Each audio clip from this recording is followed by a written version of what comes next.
Hello అందరికీ నమస్తే అండి. ఇవాళ మార్నింగ్ వంట అయితే స్టార్ట్ చేసేసాను. ఈ సొరకాయ కందిపప్పు కలిపి పప్పు కోసం కొంచెం పచ్చిమిర్చి పసుపు వేసేసి కుక్కర్లో పెట్టేసిన చిన్న కుక్కర్లో.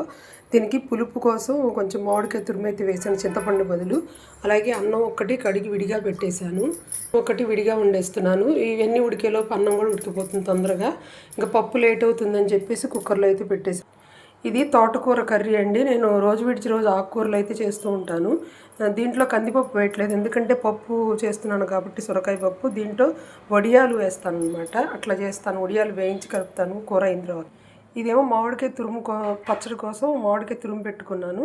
ఇప్పుడు మామిడికాయలు బాగా వస్తున్నాయి కదా, ఈ పచ్చడి చేస్తే 2-3 రోజులు మంచిగా వస్తుంది మనకి. ఇది మామిడికాయ తురుము పచ్చడికి కొంచెం ఆవాలు, కొంచెం ఎండుమిర్చి వేసి శనగ నూనెతో పోపు పెడితే బాగుంటుంది. కొంచెం పచ్చడికి నూనె ఎక్కువే పడుతుంది. దీనికోసం ఆవాలు ఒక్కటే సరిపోతుంది. ఆవాలు ఒక ఎండుమిర్చి వేస్తే సరిపోతుంది. లో ఫ్లేమ్లోనే తిరమాత వేగాలి. మామిడికాయ తురుములో ఉప్పు కారం అయితే వేసేసాను, కొంచెం మెంతిపిండి. మనం తినే కారాన్ని బట్టి ఉప్పు కారం వేసుకోవాలి, తినే ఉప్పును బట్టి. అలాగే కాయలో ఉండే పులుపుని బట్టి కూడా ఉప్పు కారం వేసుకోవాలి. నేనైతే 5 స్పూన్లు ఉప్పు, 6 స్పూన్లు కారం వేసాను. ఉప్పు కొంచెం తక్కువే వేసుకోవాలి. ఇది బాగా కలిసేట్టు కలుపుకోవాలి. ఆవాలు కూడా బాగా వేగిపోయినాయి, నూనె బాగా కాగింది. దీంట్లో ఒక ఎండుమిర్చి తుంపు వేసాను. ఇప్పుడు ఇంగువ వేసుకోవాలి. ఇంగువ కొంచెం ఎక్కువ వేసుకుంటే ఫ్లేవర్ బాగుంటుంది పచ్చళ్ళకి. ఈ కాగిన తిరగమాతను ఒక బౌల్లో వేసుకొని చల్లారిన తర్వాత మనం ఇందాక మామిడికాయ తురుము కారం ఉప్పు కారం కలిపింది దీంట్లో వేసుకుంటే అయిపోతుంది పచ్చడి. ఇంకా కొంచెం నూనె వేసేసి కూర కోసం తోటకూర కూరలోకి వడియాలు అయితే వేయించేస్తున్నాను. ఇంకా వడియాలన్నీ వేయించి పక్కన పెట్టేశాను. ఇది కూర అయిన తర్వాత కూరలో కలుపుకోవటమే. ఇంకా తోటకూర కూర కోసం తాలింపు అయితే వేశాను. మినపప్పు, ఆవాలు, జీలకర్ర సరిపోతుంది. ఒక ఎండుమిర్చి తుంపు కూడా రెండు ఎండుమిర్చి వేశాను. పోపు వేగిపోయింది. ఇంకా కూర దీంట్లో వేసేసి కలుపుకోవాలి. ఇంకా మూత పెట్టేస్తే తోటకూరలో నీరుతోటే తోటకూర మగ్గిపోతుంది. మొత్తం ఉప్పు కారం మెంతిపిండి మామిడి తురుములో బాగా కలిపేసాను. ఇది నూనెలో వేసుకోవాలి. నూనె అయితే చల్లారిపోయింది.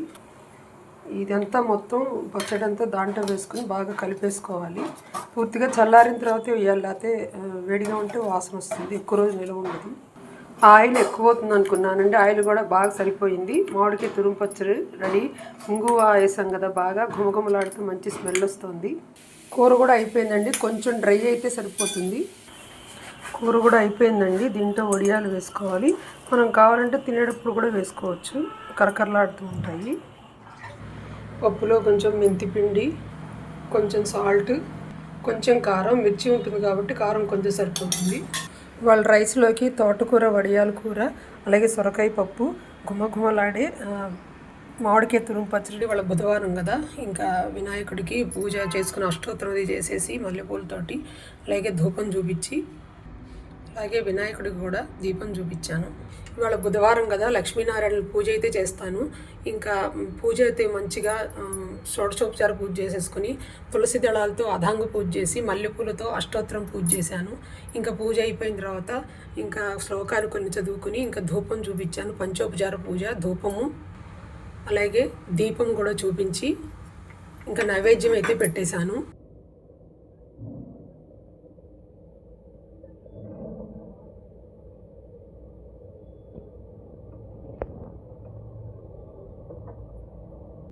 గణపతికి మంత్రపుష్పం, లక్ష్మీనారాయణకు కూడా మంత్రపుష్పం సమర్పించేశాను.